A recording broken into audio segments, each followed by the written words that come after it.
wabarakatuh semuanya yang udah join hari ini. Wah, ini akan seru banget ya hari ini. Walaupun belum sesuai dengan belum terlalu banyak yang join karena yang chat tuh banyak banget mau join untuk kelas hari ini. Walaupun belum sebanyak itu nggak apa-apa, tetap kita mulai dulu.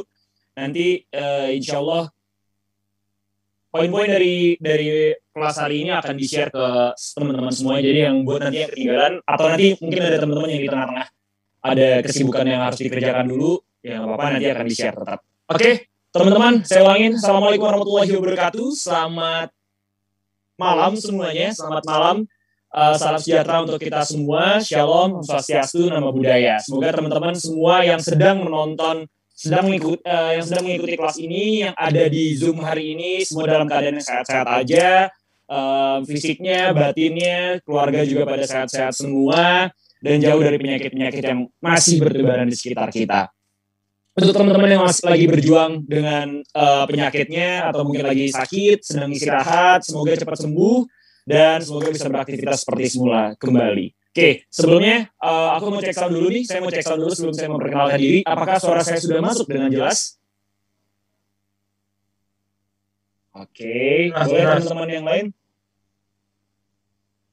Oke, masuk dengan jelas ya. Oke. Sip. Oke, baiklah teman-teman. Mungkin ada yang udah kenal dengan saya, mungkin ada juga yang belum kenal. Perkenalkan, saya Gede Jody Balinda. Hari ini adalah hari di mana kelas atau program pada hari ini merupakan cukup spesial. Ini kelas gratis dari kolaborasi 4 platform atau 4 media atau 4 wadah yang biasanya memang menyediakan atau mewadahi atau memberikan fasilitas-fasilitas untuk mendukung UMKM, mendukung tenan, mendukung vendor, untuk bisa lebih berkembang lagi dan untuk bisa lebih maju lagi. Nah, saya dari Maximize Indonesia, cuman hari ini Maximize Indonesia nggak sendiri. Kita berempat hari ini kolaborasi yang luar biasa. Ini di atas ini udah ada logonya. Ada Attention Indonesia, ada Monitor Plan, dan juga Union Business. Dan saya mau ingetin, saya mau kasih tahu ke teman-teman, buat teman-teman yang mau upload story pada hari ini, yang mau upload keseruan pada hari ini, terutama di Instagram, jangan lupa untuk mention keempat Instagram kita di @maximize.id, @unionbusiness.id, @attentionindonesia, dan @monitor.plan. Nanti keseruannya, nanti story-story yang paling menarik akan mendapatkan ucapan terima kasih dari kita secara private melalui direct message. Oke, baiklah teman-teman. Hari ini insya Allah kita akan membahas tentang hak kekayaan intelektual. Ini kelas gratis semuanya kan ya? Ini ada Attention, ada Monitor Plan, ada Union Business. Kelas gratis semuanya. Ini kita akan membahas tentang hak kekayaan intelektual. Kenapa kita berempat memilih untuk menentukan topik ini? Kenapa kita berempat menentukan topik ini untuk bisa dibahas di kelas kolaborasi pertama kita? Ya karena menurut kita berempat, hak kekayaan intelektual atau kita singkat dengan HAKI ini sebenarnya adalah hal yang sangat krusial, salah satu hal yang sangat pokok, salah satu hal yang sangat penting dan fatal kalau misalnya kita kesampingkan. Tapi pada kenyataannya masih banyak teman-teman, mungkin teman-teman yang sedang menonton ini dan mendengarkan saya menjadi salah satunya, masih banyak yang masih mengesampingkan tentang HAKI ini atau hak kekayaan intelektual ini, masih mengesampingkan tentang masih nomor 10-kan, bahkan bukan nomor 2 lagi, tapi masih nomor 10-kan hak kekayaan HAKI ini atau hak intellectual property ini masih di nomor 10-kan, masih berpikir nanti juga bisa. Nah, nanti kalau nanti terus nanti keburu kena tulahnya. Maka dari itu hari ini kita akan membahas HAKI secara mendalam. Insya Allah akan secara mendalam. Kita akan membahas beberapa poin-poin penting. Ini saya coba sebutkan dulu beberapa poin-poin pentingnya. Yang pertama kita akan bahas secara pengertian dulu HAKI itu apa sih, terutama untuk UMKM. Karena saya yakin dan pasti di teman-teman yang lagi nonton ini mayoritas adalah masih dalam masuk kategori UMKM. Terutama untuk business owner juga pastinya. Terus kategori dan jenis-jenis HAKI ini ada apa aja? Habis itu kita juga akan bahas tentang kalau misalnya kita punya HAKI, manfaat yang akan kita dapatkan itu apa? kalau kita tidak punya haki, apa kerugian akan kita dapatkan? Dan sekarang mungkin banyak masih ada informasi-informasi yang belum tersampaikan dengan baik, maka hari ini akan disampaikan oleh pembicara kita tentang proses pendaftaran haki. Mungkin akan dibahas juga sedikit tentang legalitas perusahaan atau legalitas sebuah bisnis. Nah, pembicara hari ini lumayan spesial. Jadi background latar belakangnya kita berempat attention, maximize, in business dan monitor plan ini ngurus haki di tempat yang sama. Kita memang keluarga, kita memang teman, kita mempunyai satu frekuensi yang sama untuk membangun Indonesia menjadi maju lagi. Makanya kita bentuk platform ini dan kita mengurus haki di tempat yang sama. Kita mengurus legalitas sih guys. Cuman hak kekayaan intelektual ini di tempat yang sama dengan orang yang sama. Maka dari itu founder dari Attention, Mas Rizky berinisiasi untuk udah kita bikin aja kelas barengan, kelas kolaborasi tentang hak kekayaan intelektual ini. Dan pembicara ini adalah sosok di balik hakinya dari Attention, Maximize, Union Business, dan Monitor Plan. Ini ada Mas Erik Saropi Esos nih. Boleh Mas Eriknya ditampilkan, Mas Operator?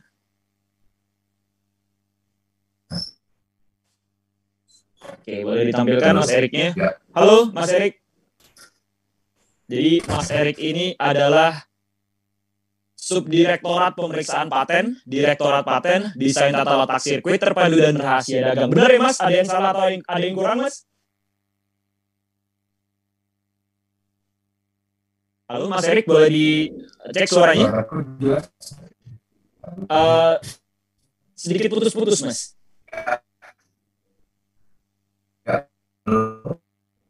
Halo. Waalaikumsalam warahmatullahi wabarakatuh. Halo. Udah jelas, aman? Ini udah jelas. Aman. Aman ya? Aman. Insya Allah aman. Oke. Gimana teman-teman? Coba kita tanya dulu teman-teman di rumah, aman kah? Suara Mas Erik?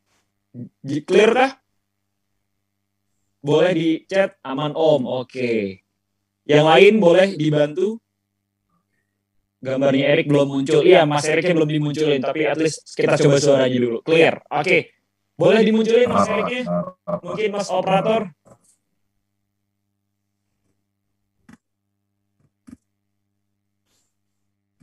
Oke, baik. Kita coba ngobrol tanpa muka dulu nih Mas. Mas Erik, apa kabar Mas Erik? Boleh. Alhamdulillah. Alhamdulillah. Mas Erik boleh dijelaskan sedikit mungkin tentang Mas Erik, background tentang Mas Erik ini. Ya kasarnya Mas Erik itu siapa sih sebenarnya gitu loh Mas. Apa yang sedang Mas Erik kerjakan di belakangan ini?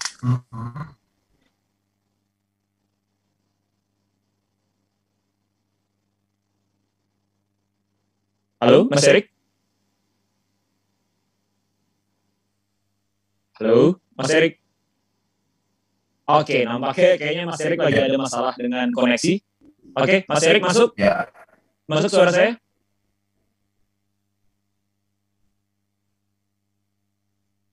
Enggak, aku nggak ada masalah. Oke, masuk. Aman ya? Iya, jelas. Ini sangat jelas. Ini suara Mas Erik putus-putus dan iya halo. Suara Mas Erik putus-putus dan ending Mas. Di Mas Erik ngomongnya kita nerimanya seperti itu. Mungkin boleh tolong dibantu untuk mungkin ganti koneksi atau ada cadangan device lain Mas. Oke, nggak apa-apa Mas Erik ya akan ganti koneksi terlebih dahulu atau mungkin ganti device. Untuk sementara buat teman-teman yang baru join, saya ingatkan untuk teman-teman, jangan lupa mention keseruan kelas kolaborasi pada hari ini di Instagram pastinya, di Instagram dengan mention kita, upload keseruannya di Instagram story dan mention kita di @maximize.id, @unionbusiness.id, @attentionindonesia dan @monitor.plan. Nanti story yang paling seru akan mendapatkan hadiah dari Union Business. Nanti tinggal ditagih aja, tinggal di DM aja teman unionbusiness.id-nya. Nanti Min, hadiahnya apa nih Min? Gitu. Nanti langsung aja ditagih hadiahnya. Attention Indonesia juga katanya juga mau ngasih hadiah. Jadi bisa di DM juga @attentionindonesia kalau udah upload story apa nih hadiahnya seperti itu. Kalau Maximize kita lagi nggak ada hadiah, jadi kita lagi bahkan dan kita serahkan semuanya ke Tencent dan Union Business Indonesia. Oke, jangan lupa. Mas Jody, suara lu jelas nggak Mas Jody? Masih putus-putus. Masih putus-putus Mas Erik. Wah, kayaknya ini home-nya deh. Wah, dia sebut merek. Tadi sih udah nggak ada masalah sih. Iya, emang merek yang itu luar biasa emang Mas. Oke. Kalau sekarang gimana nih? Halo Mas? Mungkin pakai lebih baik pakai hotspot mungkin Mas. Masih putus-putus. Cukup baik nggak sekarang suaraku? Nah, ini oke. Sekarang oke. Oke, Mas Erik dengar suara saya dengan jelas, Mas? Live ya? Aku dengar Mas Jody. Oke, Mas Erik boleh di on cam? Ini udah jelas belum suaraku? Suaranya jelas, cuman agak sedikit delay, tapi nggak apa-apa. Oh, oke. Bayar. Mas Erik boleh di on cam? Sebentar dulu ya. On cam, oke. Boleh ditampilkan Mas Operator? Wah, di mana tuh Mas Bandara tuh? Masih delay nggak? Masih delay nggak? Udah nggak delay sih, cuman mungkin kameranya belum dinyalain Mas. Ini udah better jauh. Sudah dinyalain. Sudah dinyalain. Mas Erik ada dua akun Zoom ya, yang masuk di sini ya? Enggak, cuma satu. Oh, cuma satu. Oke. Wah, saya banyak. Oke, baiklah. Mas Erik, apa kabar Mas Erik?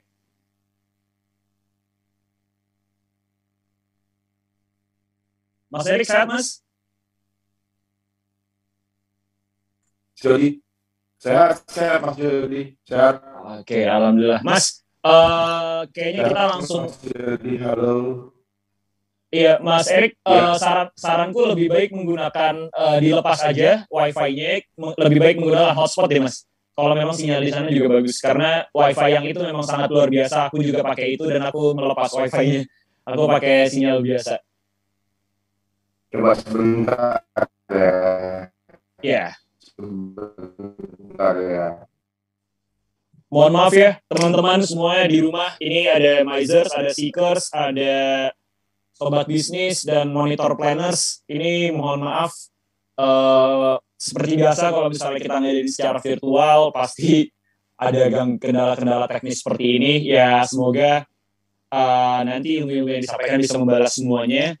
Dan buat teman-teman yang mungkin masih ada penasaran dan lain-lainnya, bisa terjawab nanti dengan penjelasan-penjelasan dari Mas Erik. Oke. Yep. Jelas Mas Erik. Nah, ini jelas Mas Erik. Oke, I see. Oke, sekarang boleh di on cam Mas? Sudah on cam aku. Mas Operator boleh ditampilkan di sebelah sini saya.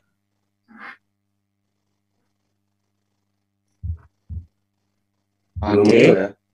Belum muncul. Oke, nggak apa-apa. Mungkin aku cerita sedikit dulu ya. Wah, ini udah muncul Mas. Ini udah clear. Memang itu indigo luar biasa Mas. Kita jauhkan aja indigo dari situ.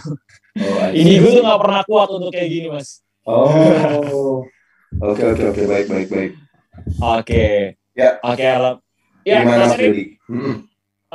Hari ini akan sebelum masuk ke topik-topik hari ini, mungkin boleh dijelaskan sedikit tentang Mas Erik. Mas Erik itu latar belakangnya seperti apa? Sekarang sedang sibuk mengerjakan apa dan hal-hal serupa lainnya, Mas. Silakan, Mas. Oke, baik. Selamat malam. Assalamualaikum warahmatullahi wabarakatuh. Waalaikumsalam warahmatullahi wabarakatuh. Saya sudah berarti sekarang tahun ke-11 ya, bekerja sebagai salah satu petugas di Kementerian Hukum dan HAM, khususnya di Direktorat Jenderal Kekayaan Intelektual. Nah, kebetulan memang sudah 11 tahun ini saya selalu terlibat di hampir di seluruh kantong-kantong industri kreatif, Mas Jody. gitu. Jadi ketika kita berbicara masalah haki, kita nggak lagi ngomongin masalah UKM, kita nggak ngomong lagi masalah startup gitu lah, tapi kita membicarakan seluruh bentuk bisnis, baik itu yang sifatnya makanan, base-nya makanan, minuman, saya juga ke film, ke musik, ke iklan, bahkan mungkin pariwisata, city branding kan, bahkan mungkin lagi yang saya handle ketika sudah 2 tahun ini ataupun selama pandemi itu, selama masa pandemi ini adalah paten terkait dengan vaksin-vaksin itu tadi gitu loh. Jadi seluruh elemen produk manusia yang memang sekiranya ada muatan kekayaan intelektualnya pasti saya coba untuk payungi seperti itu, Mas Jody. Oke, berarti hari ini kita akan ngebahas tentang hak kekayaan intelektual secara mendetail dari kategori-kategori bisnisnya, Mas ya. Betul. Dari jenis-jenis bisnisnya. Ini Mas Erik siapin slide? Udah sebentar. Oke. Aku coba. Ini langsung share aja ya. Boleh langsung di-share. Berarti teman-teman siap untuk teman-teman Misers, Seekers, Sobat Bisnis, dan juga Monitor Planners. Silahkan siapkan catatannya, silahkan siapkan alat tulisnya, karena Mas Erik akan segera mempresentasikan materinya. Untuk Mas Erik, waktu dan tempat, saya persilahkan. Oke, baik. Udah muncul belum slide-ku, Mas Jody? Udah Mas, tinggal di maximize aja, tinggal di buka aja. Oke, baik. Baik, saat malam teman-teman. Saya akan memberikan sedikit pencerahan terkait kekayaan intelektual. Mungkin teman-teman di sini yang hadir sekitar 60 orang, udah nambah ya, 86 peserta atau partisipan yang hadir malam ini. Saya yakin pasti sudah ada beberapa yang pernah ataupun sedang dalam proses pendaftaran kekayaan intelektual. Nah, mungkin saya akan coba highlight sedikit terkait dengan pendaftaran kekayaan intelektual. Berikut juga beberapa poin-poin perkembangan di 2021 saat ini ya. Saya mungkin agak sedikit cepat membawakannya karena saya berharap nanti akan lamanya di tanya jawab gitu. Jadi slide ini nanti teman-teman mungkin bisa dapatkan. Saya sudah masukin ke dalam Google Drive, nanti bisa diunduh. Jadi saya agak sedikit cepat, nanti kita akan maksimalkan di sesi tanya jawab. Baik, kita mulai presentasi saya. Oke, kita fokus ke sertifikat merek.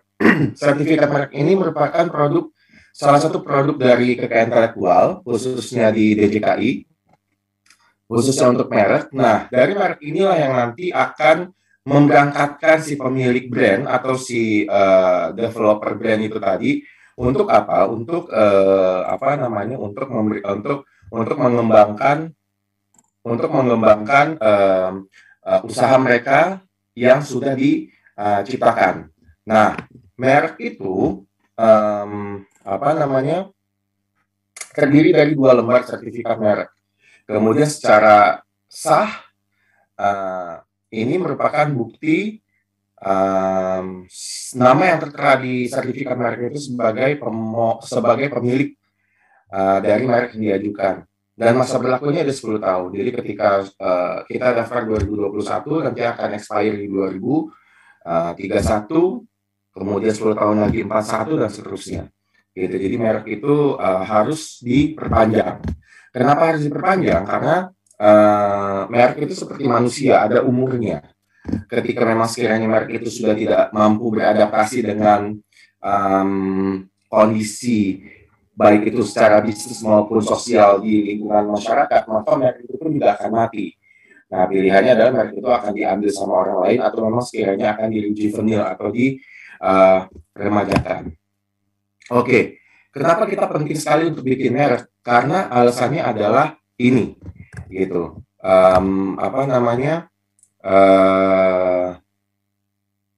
Banyak sekali sengketa-sengketa terkait dengan bisnis ataupun kekayaan intelektual yang memang sekiranya berawal dari merek. Ini merupakan salah satu contoh yang saya mention, gitu. Tapi kalau kita ingat tahun 2019 silam ada apa namanya kasus yang belum terselesaikan tentang ayam itu. Nah, itu merupakan salah satu bentuk friksi ataupun salah satu bentuk perebutan terkait kekayaan intelektual khususnya di merek. Jadi kenapa pentingnya kita harus melakukan pendaftaran, karena untuk menandakan kalau memang sekiranya produk yang sedang kita kembangkan itu pemiliknya adalah kita ataupun tim kita. Apa itu kekayaan intelektual? Kekayaan intelektual itu merupakan kekayaan yang timbul dari olah pikir manusia dan diakui oleh negara. Nah, pembagian kekayaan intelektual itu kita bagi menjadi dua. Ada hak cipta dan ada hak kekayaan industri. Hak cipta itu berupa musik, berupa film, berupa iklan, kemudian ilustrasi dan lain-lain. Nah, hak cipta itu memiliki yang namanya royalti. Royalti itu merupakan salah satu bentuk penghargaan yang tercipta sebagai bentuk apresiasi dari si seniman ataupun si kreator dalam membuat produk ciptaan. Seperti itu. Jadi kalau misalkan musik, saat ini kita mendengarkan musik melalui digital platform seperti Joox ataupun Spotify. Ataupun nonton YouTube juga, nonton video, kebanyakan saat ini seluruh manusia di muka bumi melalui kanal YouTube. Nah, dari YouTube, Spotify, dan Joox itu ada sejumlah uang yang mengalir ke kreator-kreator yang dibantu oleh beberapa perusahaan agregator. Nah, aliran uang itu yang dinamakan sebagai si royalti. Nah, di sini juga pelukis-pelukis juga saat ini sudah bisa menjual lukisan secara digital melalui konsep NFT. Nah, jadi industri kreatif saat ini sudah unlimited, tidak serta-merta harus ada media secara real seperti itu. Kemudian juga industri animasi khususnya di Indonesia juga sudah cukup berkembang. Para kreator yang ternyata juga alumni-alumni dari perusahaan-perusahaan besar luar negeri juga mengembangkan IP atau mengembangkan karakter yang memang sekiranya mengangkat keindonesiaan. Sehingga ketika kita terjun ke dalam bisnis industri kreatif khususnya animasi ataupun film, perlu awareness yang cukup tinggi untuk memproteksi apa yang sudah kita buat. Kemudian terkait dengan kekayaan industri itu kita bagi menjadi ada 6 kelompok besar. Nah, ini ada merek yang nanti kita akan fokus bicarakan lebih jauh. Kemudian ada paten, kemudian ada desain industri, kemudian ada rahasia dagang, kemudian varietas tanaman, dan tata letak sirkuit terpadu.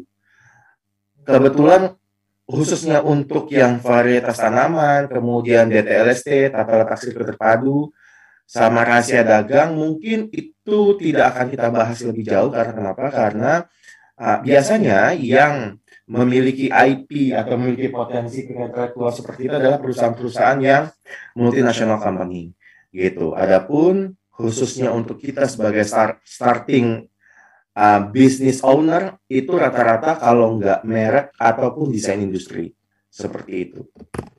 Oke, kita bahas satu persatu potensi intelektual dalam industri kreatif. Ternyata kita dalam keseharian itu, Ibu Bapak, sangat involve ataupun sangat terlibat ataupun selalu berinteraksi dengan kekayaan intelektual. Nah, jadi contohnya gawai yang kita pegang saat ini, itu memiliki unsur-unsur kekayaan intelektual yang kental. Mulai dari brand, kita lihat di dalam gambar saya itu ada brand handphone dan brand OS, kemudian ada hak ciptanya berupa software, kemudian bentuknya itu desain industri. Ketika si produk ini kita belah,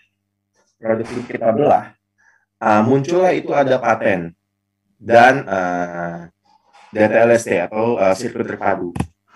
Kemudian lagi merek itu adalah, nah kita udah mulai fokus masuk ke merek. Merek itu merupakan ada gambar, ada unsur gambar, nama, kata-kata, huruf, angka-angka, kombinasi, serta susunan warna. Jadi ibu bapak, ketika ibu bapak membuat satu merek, tapi hanya berupa nama saja tanpa ada logonya, atau berupa logo tanpa disematkan nama, itu sama-sama halal dan sah. Tidak ada batasan benar atau salahnya, itu nggak ada. Yang dibatasi itu adalah kreativitasnya, yang dibatasi itu adalah kepemilikannya, gitu. Jadi kalau kreativitas intinya apapun boleh kita bentuk, asal jangan ada yang hubungan sama pornografi, kemudian sama politik yang berlebihan dan lain-lain. Sedangkan kalau kepemilikannya, kita boleh bikin merek, kita boleh bikin logo merek, tapi jangan mengikuti merek yang sudah ada sebelumnya, gitu. Itu yang tidak diperbolehkan. Oke, kita mulai masuk ke syarat pendaftaran merek.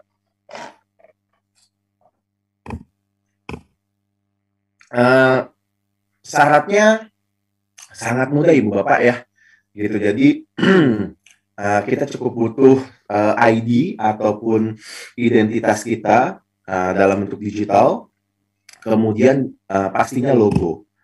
Kemudian juga kalau untuk yang non pribadi, kita butuh ada akte, kemudian ada KTP salah satu ketua ataupun pengurus harian dari badan hukum tersebut, dan pastinya logo juga.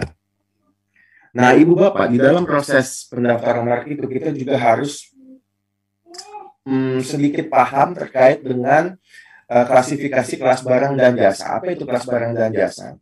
Kelas barang dan jasa itu adalah ibu bapak merupakan konsep yang dibentuk oleh tim kekayaan intelektual untuk memudahkan dalam proses pembagian atau pengklasifikasian bisnis seperti itu. Nah, jadi kalau kita lihat untuk produk barang itu terbagi di kelas 1 sampai 34, sedangkan untuk yang jasa itu ada di kelas 35 sampai 45. Nah, kemudian klasifikasi ini pun juga nantinya akan terkait dengan kebutuhan kita sebagai business owner. Bisa aja kita punya produk itu didaftarkan di lebih dari satu kelas. Jadi contohnya misalkan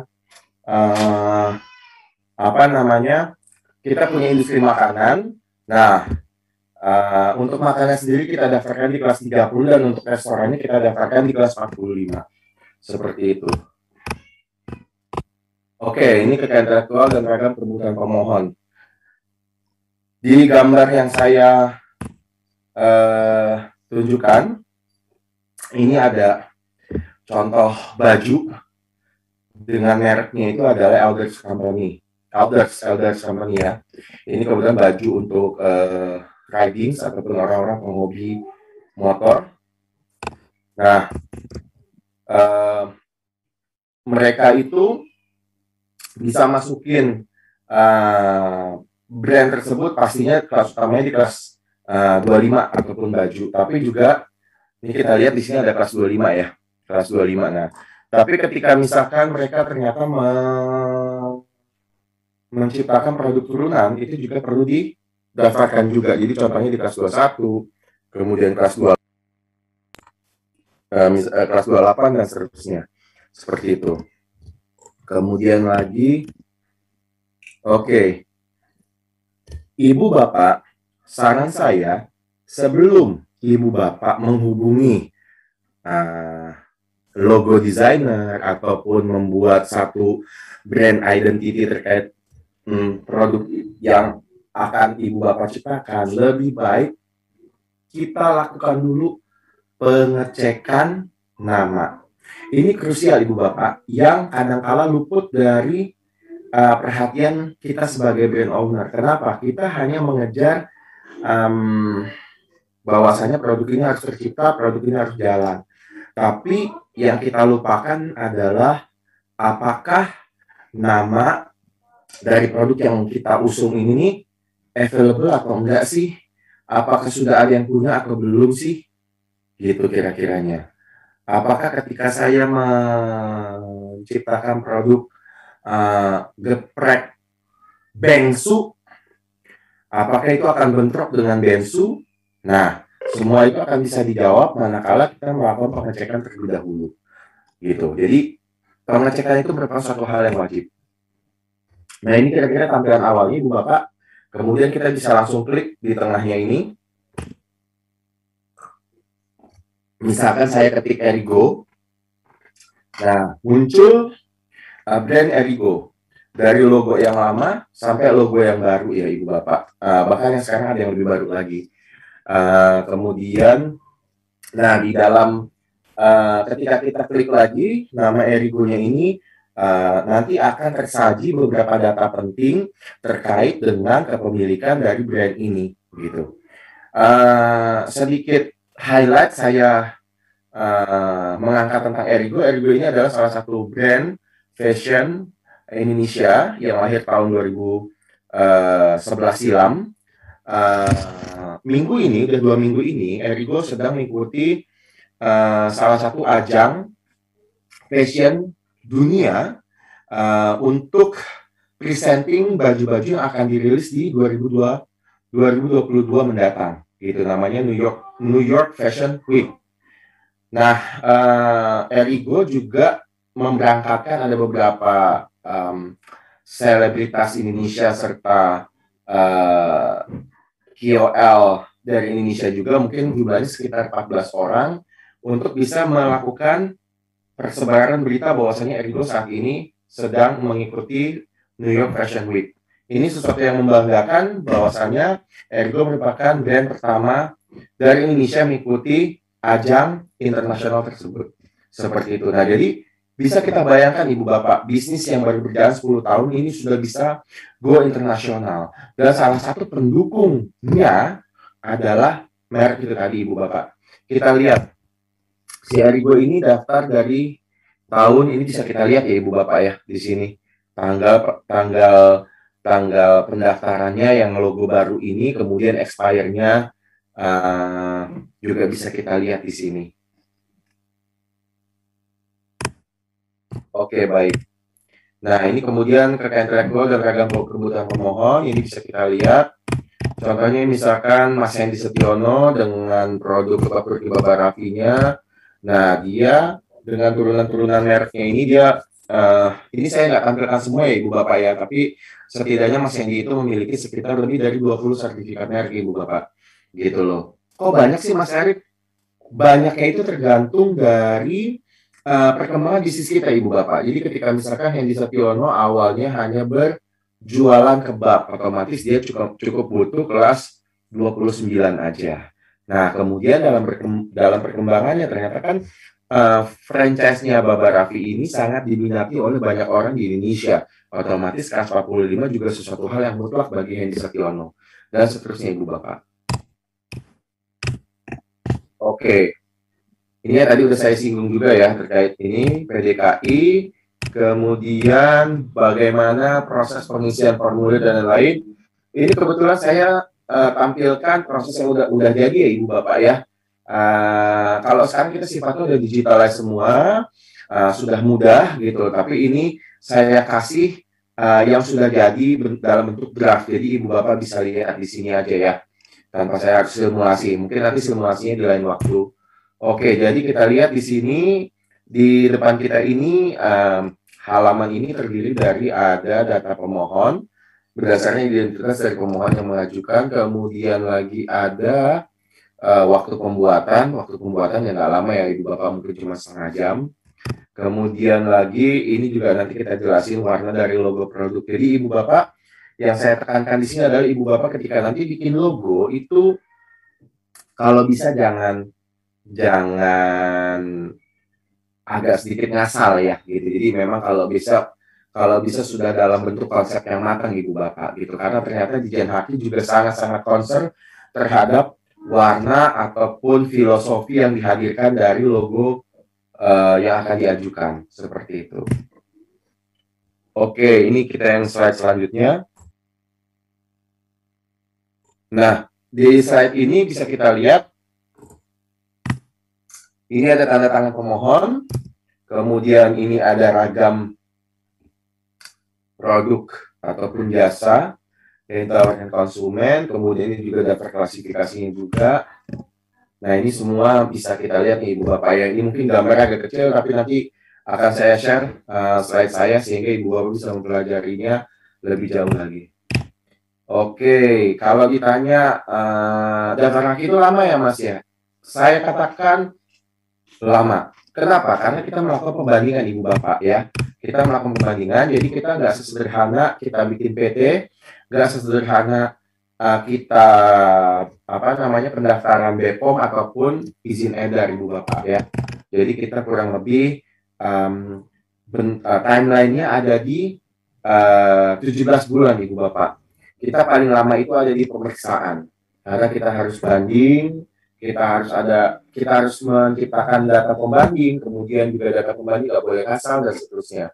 Belum lagi kalau merek Ibu Bapak itu ternyata kita klaim mirip dengan merek yang udah ada sebelumnya, atau pihak lain mengklaim merek yang Ibu Bapak daftarkan itu mirip dengan pendaftaran yang dilakukan oleh orang lain sebelumnya. Oke, next. Kita juga harus fokus ke first to file. Jadi first to file itu adalah siapa yang mendaftarkan lebih dulu, itulah pemiliknya. Kemudian kita juga menganut asas keadilan, sama satu lagi asas konstitutif, di mana perlindungan hanya diberikan kepada orang yang melakukan proses pendaftaran, Ibu Bapak ya. Nah, ini yang penting nih, Ibu Bapak. Persamaan pada pokoknya. Persamaan pada pokoknya ini kadang-kala luput dipahami oleh pemilik brand ataupun pemilik perusahaan. Kenapa? Karena mereka menganggap ketika mereka membuat produk dengan nama Woodcraft, itu sudah dianggap beda dengan produk craft, gitu. Padahal kita memiliki satu skema pemeriksaan yang memang sekiranya akan mempersempit atau memperkecil peluang pihak-pihak yang memiliki etikat tidak baik, yaitu berupa pembajakan. Nah, masalah passing off juga Ibu Bapak perlu perhatikan juga. Kenapa? Karena memang passing off ini penyakit yang dialami oleh pihak pemilik brand ataupun startup. Kenapa? Karena mereka pastinya jago di bidangnya masing-masing, entah itu jualan ataupun IT. Namun terkait dengan desain, pasti mereka membangun referensi dari produk yang udah ada sebelumnya. Nah, padahal kalau dari kacamata Haki itu suatu hal yang melanggar, gitu. Jadi kita kasih contoh, misalkan di tengah itu ada logo Starbucks ya. Nah, ternyata logo Starbucks itu anggaplah diikuti oleh dua bisnis lain yang direpresentasikan sama si Star Trek Coffee sama si Dumb and Dumber Starbucks gitulah. Nah, ini yang namanya passing off, dan ini sangat dilarang karena ujung-ujungnya pasti nanti akan membingungkan si end user gitu atau konsumen. Baik, ini juga yang nggak kalah penting terkait dengan masalah biaya. Berapa biayanya? Nah, ini langsung untuk biayanya itu ini PNBP ya. Jadi ini biaya PNBP itu di angka 2 juta Ibu Bapak ya. Gitu. Jadi ketika misalkan Mas Hendy itu membutuhkan kelas 29, 45, 30 dan desain industri, ini semua mereka butuhkan.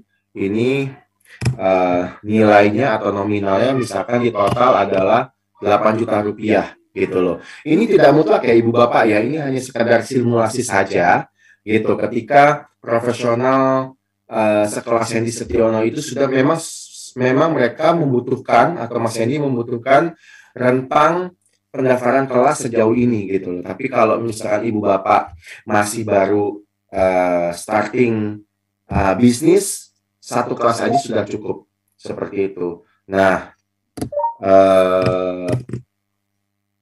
totalnya Mas Hendy membutuhkan di angka 8 juta. Nah, murah atau mahal itu saya kembalikan ke Ibu Bapak sesuai dengan kebutuhan masing-masing seperti itu. Perlindungan kekayaan intelektual diberikan untuk perpanjangan 10 tahun terhitung dari filing date ya Ibu Bapak. Sekian presentasi dari saya. Ayo kita diskusi untuk membahas terkait dengan potensi yang Ibu miliki. Pun juga memang kalau memang sekiranya Ibu Bapak sudah pernah melakukan proses pendaftaran kekayaan intelektual, nanti mungkin bisa saya cek terlebih dahulu kira-kira pendaftarannya sudah sampai mana, seperti itu. Monggo Mas Jody, saya kembalikan.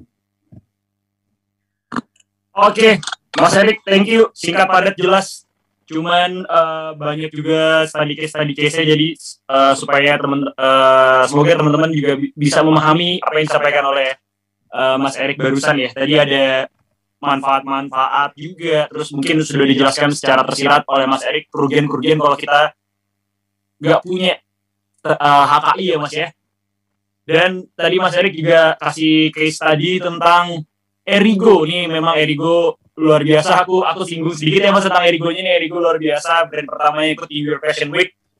Mas Haddad, saya lumayan kenal dengan Mas Haddad, beberapa kali ngobrol. Beliau memang orang yang sangat ambisius tapi perlu perhitungan, dan semoga mungkin di sini teman-teman yang bisnisnya di fashion bisa banyak yang menyusul ya Mas ya.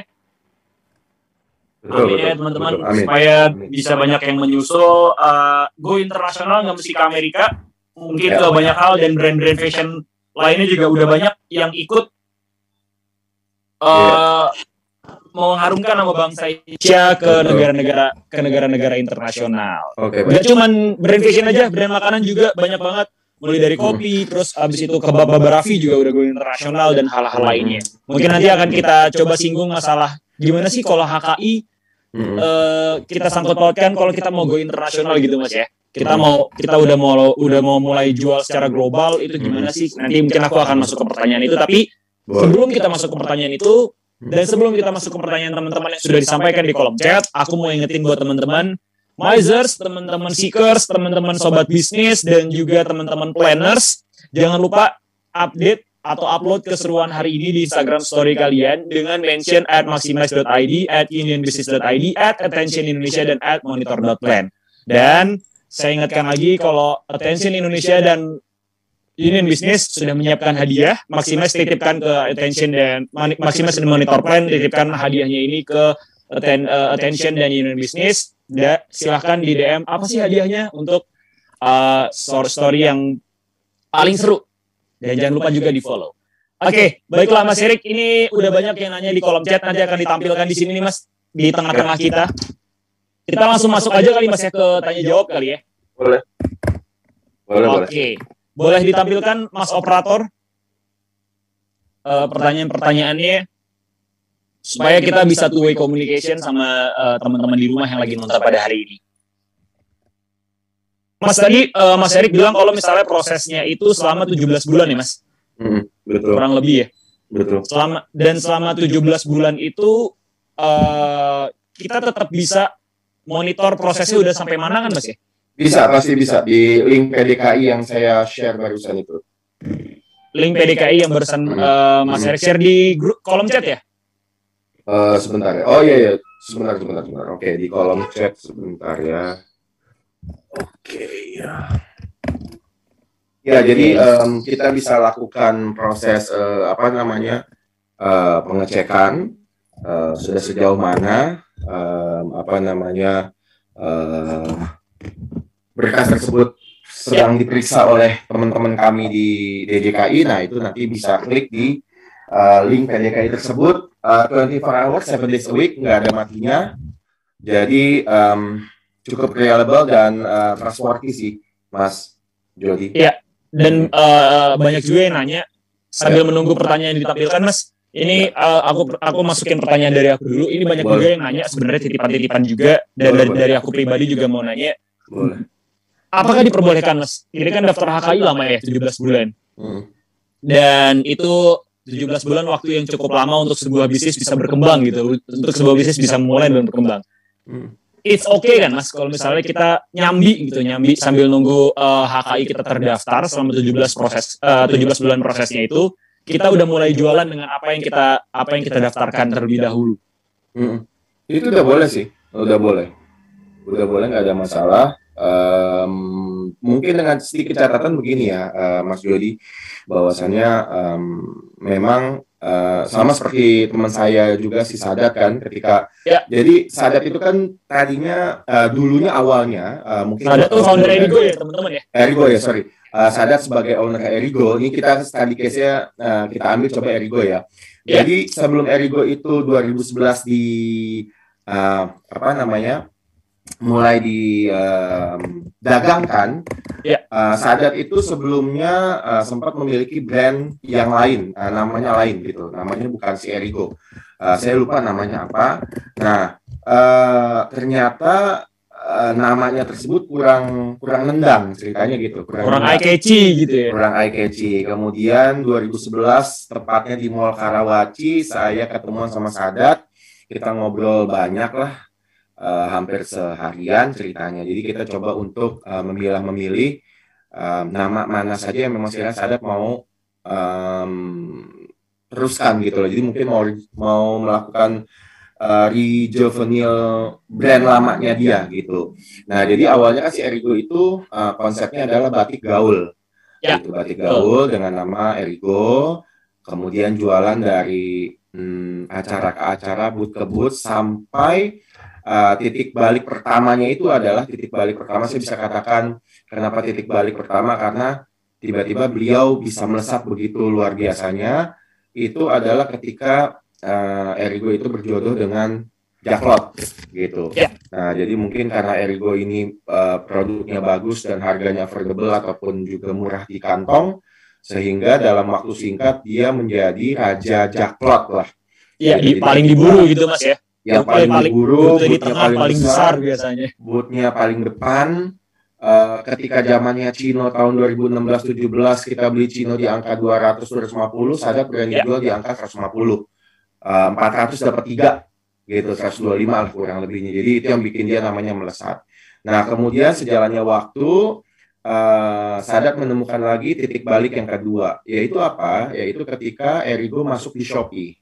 Shopee waktu itu baru datang ke Indonesia kan tahun 2000 berapa ya? 18 atau 17. Ya, 18. Nah, Shopee itu sedang mencari kira-kira brand apa sih yang memang sekiranya bisa engagement ke dia sehingga akan memiliki dampak penjualan yang cukup baik gitu. Dari beberapa brand yang memberikan proposal, Sadatlah salah satunya yang di framing untuk bisa menjadi salah satu tenan unggulan di Shopee pada waktu itu gitu. Nah, ternyata Sadat menyanggupi hal tersebut karena kenapa? Karena ketika dia sudah masuk ke Shopee, dia otomatis harus mengubah peta produksi dia yang dulunya kelas UKM itu udah harus kelasnya manufacture kalau saya bilang gitu loh. Karena ketika kayak kemarin kita kan sekarang Zoom ini tanggal 10/9 ya. Nah, sedangkan kalau si e-commerce itu rata-rata punya promo 99, 88, 77, 66. 10, 10, 19. Saya pernah melihat bagaimana kesibukannya teman-teman di gudang Erigo itu ketika sedang dalam acara promo. Itu luar biasa keren lah gitu loh. Jadi benar-benar Sadat menciptakan satu sistem yang begitu hidup gitu loh, mulai dari PO datang, kemudian selecting barang sampai masuk ke kontainer, itu saya lihat banget. Bahkan itu saya 2020 ya, waktu datang itu ya, tahun lalu waktu datang ya. Mungkin sekarang udah lebih canggih lagi karena katanya udah ada conveyor, Mas Jody, gitu. Jadi karena loadnya tambah banyak, nggak mungkin untuk si manusia timnya Sadat itu bawa keranjang tuh kayaknya udah nggak mungkin lagi. Jadi ketika barang udah diselecting, udah diambil, taruh di belt conveyor itu sampai nanti masuk ke kontainer. Katanya seperti itu, gitu loh. Nah, jadi luar biasa ini sih, luar biasa mengagumkan kalau menurut saya seperti itu. Nah, sampai di 2021 ini titik balik ketiganya itu adalah ketika Sadat dan tim Erigo itu berhasil menembus ke New York Fashion Week gitu. Oke. Yang memang sekiranya jejak sebelumnya Erigo tidak pernah involve ke segmentasi high end ya, gitu. Segmentasi high end tuh dia nggak pernah ikut-ikutan gitu. Jadi kayak misalkan acara-acara Fashion Week di Indonesia tuh sama sekali nggak pernah. Dia langsung tembak di New York Fashion Week. Itu luar biasa, pencapaian luar biasa gitu. Nah, semua itu kalau kita tarik ulur lagi ke belakang, itu kalau kita cek di PDKI, Sadat masukin Erigo itu tahun 2013 tuh Mas Jody. 2013. Yang kan udah booming dari 2011. Dia sudah menjalankan dari 2011. Nah, dari 2011 sampai 13 selama 2 tahun itu Sadat memonitor gitu loh. Oh, ternyata Erigo memiliki peluang nih untuk bisa jadi besar gitu loh. Memiliki peluang untuk bisa jadi besar, oleh karenanya 2011 lahir, 2011 diskusi sama saya, tapi eksekusi pendaftaran baru di 2013 dan sejarah pun tercipta sisanya. Itu kira-kira Mas Jody. Oke, jadi boleh ya sambil jualan asal kita harus monitor dan harus jaga-jaga juga teman-teman. Sangat boleh. Jaga-jaga tuh maksud saya kita juga harus lihat dulu nih brand kita apakah sudah nama brand yang kita pilih apakah sudah terdaftar atau belum. Terus adakah katalog-katalog yang memang kita buat yang akan kita rilis ini sudah terdaftar di HKI atau belum, atau ada ketentuan-ketentuan lain entah itu di bidang makanan, entah itu di bidang properti, mungkin itu kita harus tetap details. Bidang beauty juga kita harus tetap details, kita harus tetap teliti dan telaten memeriksa supaya kita juga nggak kena ulahnya gitu. Oke, ini pertanyaan udah bisa ditampilkan Mas Operator? Udah. Oke, baiklah Mas Erik, ini kita mulai masuk pertanyaan teman-teman di rumah Mas Erik ya. Boleh. Oke, ini pertama nih Mas dari Mbak Afi Safril, Kak Afi Safril nih. Ya. Saya bacain nih Mas, bagaimana kalau kita sudah bikin brand dan sudah jualan, pas kita mau daftarin merek ternyata sudah ada yang didaftarkan meski dari sisi logo beda tapi sama kelas dan pengucapan nama brand. Kita harus bagaimana? Nah, ini yang barusan saya sebutkan nih Mas. Ini hal-hal yang sebenarnya harus dihindari nih Mas. Udah kadung jualan tapi ternyata udah ada yang mirip. Ini ada juga case-nya di salah satu brand yang sudah terkenal juga Mas, namanya Dan Blank. Itu woman fashion, tadinya dia namanya Blank something, Blank Space atau apalah gitu. Terus udah besar, followersnya udah banyak banget, dan hilang gitu aja, harus rebranding. Nah, kalau dari sisi Mas Erik gimana Mas menjelaskan atau menginisiasi dari fenomena ini Mas? Oke, baik. Pertanyaannya bagus ya tadi dari Mas siapa tuh namanya? Dari siapa tadi? Kak Afi. Oke, Kak Afi jadi gini, ini juga pelajaran yang baik ya buat teman-teman semuanya, bahwasannya ketika kita memulai satu project bisnis, memang kembali lagi tadi sesuai dengan SOP yang saya kasih adalah kita lakukan dulu pengecekan merek gitu. Bahkan tidak jarang teman-teman YouTuber saya itu ketika mau membuat program baru tapi pilotnya ini udah fix, sudah jadi, kemudian pendanaan sudah ada, sebelum nama channelnya atau sebelum nama programnya dirilis di kanal digital, dia lock dulu di HQ. Jadi dia discuss dulu ke saya gitu loh. Contohnya misalkan Travel Secret milik Luna Maya. Nah, Travel Secret Luna Maya itu sebelum episode satunya naik, HQ-nya udah masuk dulu gitu. Karena menurut Luna, Travel Secret itu satu namanya eye-catching, kedua nggak umum. Kemudian lagi yang ketiga, dia punya satu konsep acara jalan-jalan tapi yang sangat berbeda dengan My Trip My Adventure ataupun dengan Jejak Petualang gitu. Jadi konsep itulah yang perlu dia untuk lindungi.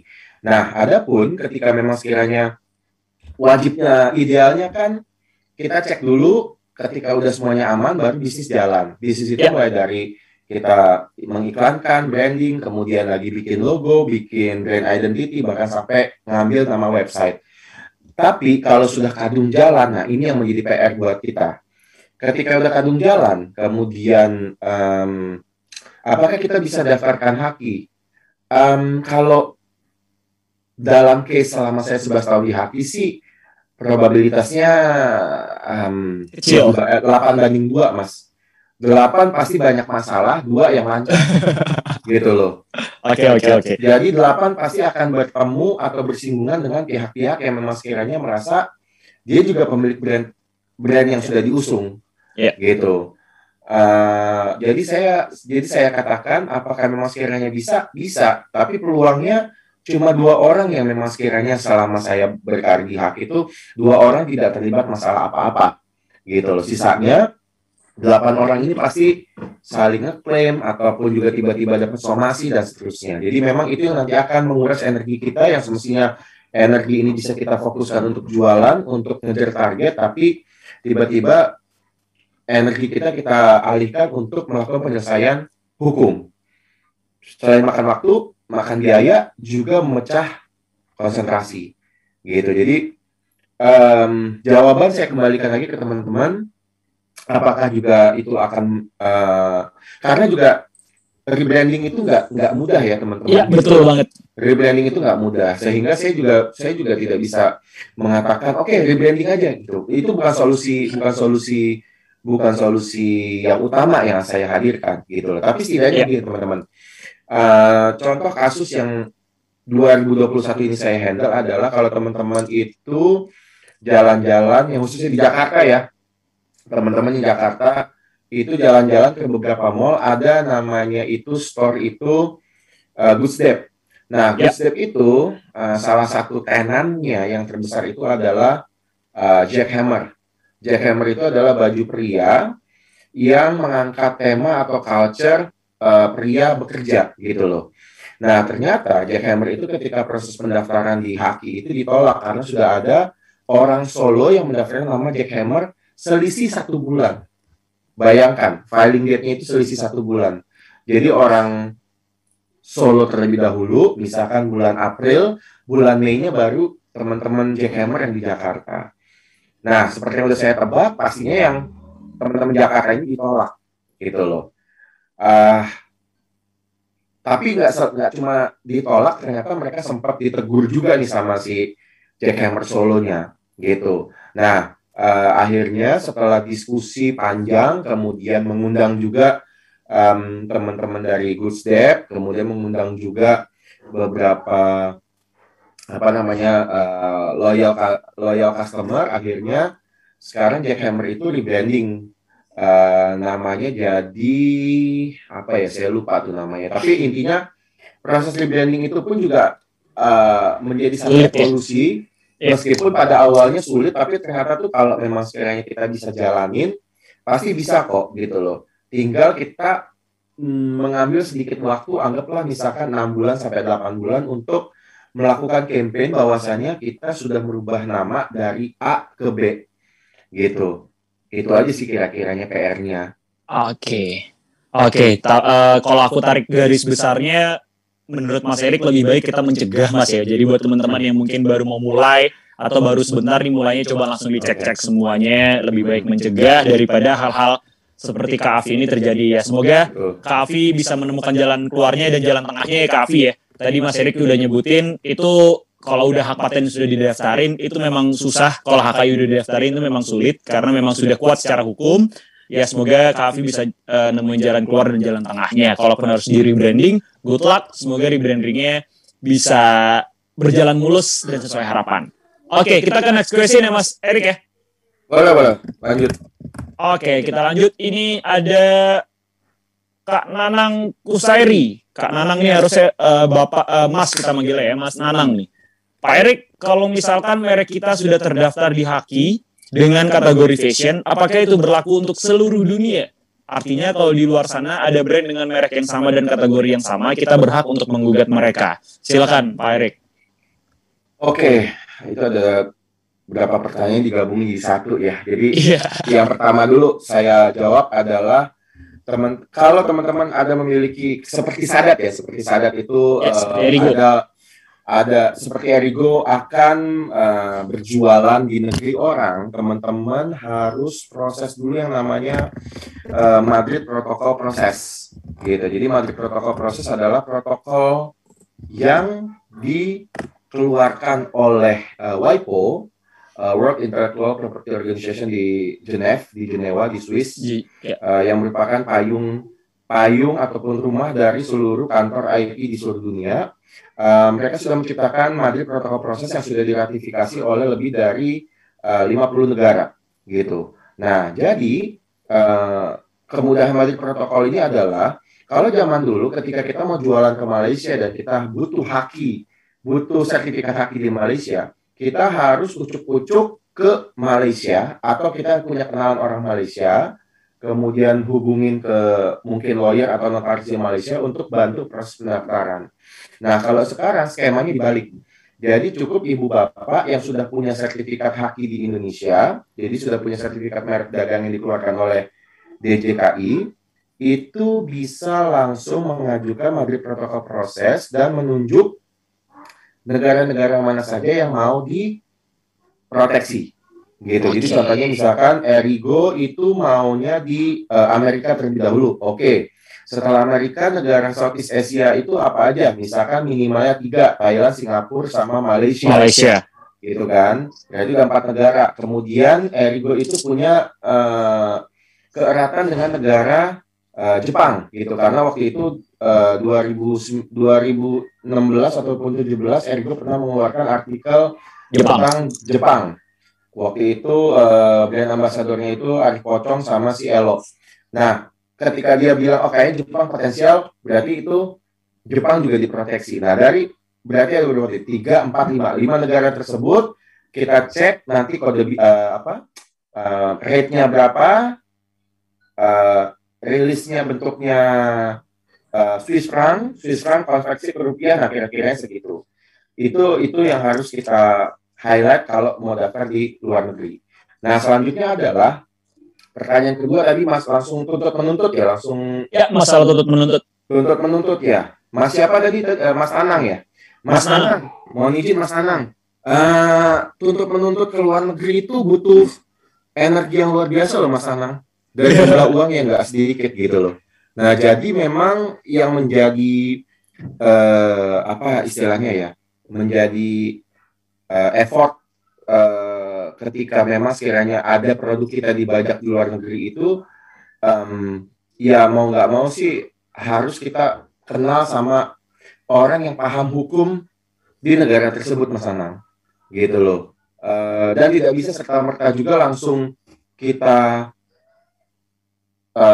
gitu atau kita tuntut, karena hukumnya haki itu sifatnya teritorial gitu. Jadi kalau di Indonesia saja, nggak berlaku juga. Misalnya kita daftar di Indonesia langsung berlaku di seluruh dunia karena harus masuk dulu ke Madrid Protocol seperti itu. Oke. Yang terakhir apa ya tadi? Ada 3 tuh pertanyaan. Udah kok itu kok Mas. Itu ya, 2 itu ya. Tadi udah jadi 1 ya. Berarti intinya itu ada namanya Madrid Protocol Process yang gimana ya bisa dibilang itu kita mengambil IP secara internasional gitu Mas ya. Proses untuk mengambil IP secara internasional gitu Mas ya. Ya, betul. Oke, dan masalah menuntut ya benar kata Mas Erik, kalau terlalu berat kita menuntut ke dunia internasional atau bahkan ke negara tetangga pun itu lumayan berat dan dana yang dikeluarkan juga nggak sedikit. Oke, itu langkah-langkahnya sudah dijelaskan. Semoga Mas Nanang, mungkin Mas Nanang kayaknya mau go internasional nih. Semoga lancar Mas Nanang ya. Semoga lancar dan di luar sana juga bisa sejos yang ada di Indonesia. Amin ya. Oke. Kita lanjut ke pertanyaan selanjutnya nih Mas Erik. Dari Rindu Maria. Wah, namanya keren banget nih. Rindu Maria. Hai Pak, 2 questions. Tadi disebut bahwa untuk bidang F&B yang perlu didaftarkan adalah restorannya dan makanannya. Question 2. Oh, tadi mungkin ada question pertamanya. Nah, itu di luar logo dan mereknya ya Pak. Jadi dari restoran dan makanannya, mungkin resepnya itu juga harus didaftarkan kah Pak? Mungkin itu maksudnya Mbak Rindu Maria. Silakan Mas Erik. Oke, baik. Itu kaitannya sama itu ya, potensi ya. Yeah. Potensi kekayaan intelektual lagi ya tadi Mbak Rindu. Jadi kalau misalkan kita pengusaha F&B, potensinya yang pastinya adalah mereknya terlebih dahulu. Yang pastinya kalau untuk merek itu minimal nama restorannya dan berikut di kelas restoran dan di kelas makanan. Jadi misalkan kita ambil Baba Raffi, barusan yang gampang ya. Baba Raffi itu ada proteksi di kelas 43 untuk restoran dan juga di kelas 30 untuk makanannya, gitu. Kalau dana ataupun kapital kita kurang, kita bisa kok cukup restorannya aja terlebih dahulu kita lock. Nanti ketika kita ada dana lagi yang lain, kita tambahkan di beberapa kelas yang memang sekiranya nanti dari hulu sampai hilir sudah terproteksi dengan baik. Nah, di luar dari merek, kita juga bisa proteksi si resep, gitu loh. Kita bisa proteksi juga si resep, kemudian juga kalau ternyata produk kita ini ada jinglenya, gitu. Jadi kayak es krim Walls ataupun kayak susu murni nasional tuh ada jinglenya tuh kan yang bikin otak kita lengket banget tuh sama jingle tersebut gitu loh. Nah, itu bisa kita daftarkan sebagai hak cipta gitu dan seterusnya dan seterusnya. Jadi ketika nanti misalkan buku menunya juga unik ataupun konsepnya unik dan lain-lain, itu bisa kita tambahkan sesuai dengan perkembangan dari bisnis kita tersebut. Nah, contoh lagi tadi Baba Raffi itu ada packaging ya. Mbak Hindu ya, ada packagingnya. Jadi kenapa packagingnya itu didaftarkan sama Mas Hendy Setiono 10 tahun yang lalu? Karena pada waktu itu belum ada nih kebab made in Indonesia yang memiliki packagingnya itu ada tariknya ya, untuk menghindari tangan kita jadi kotor ataupun si kebabnya itu terpapar virus-virus ataupun bakteri dari tangan kita. Nah, si lidah di dalam packagingnya itu merupakan satu uniqueness yang memang sekarang belum dimiliki di Indonesia. Makanya Mas Hendy langsung protect. Gitu. Nah, jadi ketika misalkan Mbak Rindu ini mau bikin packaging yang lebih unik lagi, yang memang sekarang nanti menjadi jualan kita, itu juga boleh tuh diproses di luar dari merek dan hak cipta. Gitu Mas Jody kira-kira. Oke, berarti balik lagi kita lihat sesuai dengan kemampuan finansial kita juga. Kalaupun memang mencukupi, langsung didaftarkan sama makanannya, bahkan sama packagingnya dan atau hal-hal unik lainnya gitu Pak Erik ya. Cuman kalau misalnya memang dana kita lagi pas-pasan, ya kita dari saran dari Mas Erik kita daftarkan dulu restorannya dulu yang paling intinya. Kayak itu kisah menemukan packaging lidah tarik itu pun juga spesial tuh. Itu waktu itu ada perlombaan dan diciptain sama salah satu anak SMK kalau nggak salah. Oke, mungkin kita masuk ke last question kali Mas Erik ya. Ini karena udah menunjukkan jam 8:30, kita masuk ke last question dari teman-teman. Nanti teman-teman kalau misalnya masih ada pertanyaan, tadi Mas Erik udah kasih kontak yang bisa dihubungin. Nanti kalau misalnya pun mau memproses HKI-nya juga bisa langsung ke Mas Erik. Nanti slide-slide yang tadi Mas Erik jelaskan juga akan di-share oleh Maximize, oleh Retention, oleh Union Business and Monitor Plan di grup masing-masing. Oke, ini kita masuk ke pertanyaan terakhir. Boleh ditampilkan Mas Operator? Ini operatornya lagi Mas apa Mbak nih? Oke. From Roland Andika Setiawan. Bagaimana jika ada nama yang sama cuma berbeda kelas atau kategori? Apakah masih bisa mendaftarkan? Oke, ini it's really good question. Silahkan dijawab Mas Erik. Oke, pastinya bisa ya. Pastinya bisa. Jadi misalkan ada satu nama gitu. Satu nama tersebut sudah terkenal untuk produk baju gitu. Nah, kemudian ada orang menggunakan nama tersebut untuk produk, misalkan casing HP. Itu masih kita mungkinkan. Seperti itu masih kita mungkinkan. Namun, yang tidak kita terima itu adalah ketika produk yang diajukan itu antara produk yang satu dengan yang lain saling berkaitan. Gitu. Okay. Contohnya gimana? Misalkan saya contohnya adalah kalau yang kita DJKI anggap aman itu contohnya misalkan ada produk misalkan apa ya? Misalkan ada produk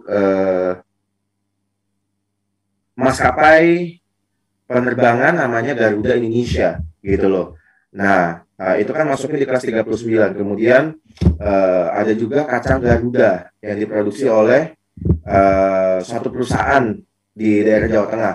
Nah, itu meskipun dua-duanya mengusung nama Garuda, ada Garudanya, tapi karena yang satu di maskapai Airlines yaitu kelas 39 dan satu lagi di Kacang di kelas 29, itu oleh Dirjen Haki kita anggap sama-sama bisa rilis gitu loh. Jadi masing-masing bisa mendapat sertifikat karena irisannya masih terlalu jauh antara pesawat terbang sama Kacang. Oke. Nah, yang kita anggap sama itu adalah ketika misalkan tadi si Dan Blank, tadi kan kasih contoh Dan Blank ya. Dan Blank itu ada seseorang yang sudah mendaftarkan kelas 25 yaitu kelas baju gitu loh. Kemudian tiba-tiba misalnya Mas Jody ini menemukan satu satu nama sajadah gitu. Nama sajadah yang pengen diproteksi hakinya, dikasih nama Dan Blank, masuk di kelas 24. Kemungkinannya haki Dan Blank kelas 24 itu akan ditolak sama Dan Blank yang kelas 25. Kenapa? Karena antara 25 sama 24 itu irisannya sangat jelas. 25 itu adalah baju jadi, 24 itu adalah kain. Jadi kata kuncinya kain-kain. Gitu loh, kain itu bisa berupa handuk, bisa berupa sajadah, bisa berupa pakaian dan lain-lain gitu loh. Nah, kain analoginya, kain ketika dijahit dipasangin kancing jadi apa? Jadi baju. Gitu. Jadi makanya 24 sama 25 irisannya kuat sekali. Makanya ketika kita mau daftar kelas 24 yang ternyata 25 udah ada, kemungkinannya 24-nya bakal kita kerja. Gitu kira-kiranya. Oke, berarti dilihat dari kelasnya dan kategorinya ya Mas Erik ya? Oke, betul. Oke, Mas Erik tadi ada yang nanya dan minta kontaknya Mas Erik lagi. Mungkin ada Instagram atau mungkin nomor telepon atau nomor asistennya Mas Erik. Boleh di-share di kolom chat lagi Mas ya? Itu Mas Erik barusan ngechat ya? Iya, betul. Ya, itu silahkan dicatat teman-teman. Dan teman-teman Mizers, Seekers, sobat bisnis dan juga planners, ini banyak banget sebutnya. Ini kita sudah ada di ujung acara pada kelas kolaborasi pada hari ini. Ini banyak banget yang udah Mas Erik sampaikan. Case tadinya juga sangat to the point dan sangat mudah dimengerti untuk kita pastinya. Baik yang di bidang fashion, F&B, beauty, properti mungkin, atau di bidang-bidang lainnya. Semoga teman-teman sudah bisa lebih mengerti setelah ini tentang hak kekayaan intelektual. Ini Mas Erik juga dari tadi sangat update kayaknya dengan brand-brand masa kini, dari Erigo, tadi Dan Blank juga. Kayaknya saking seringnya ngurusinnya ya Mas ya. Saking lihat, dia lagi gitu Mas ya.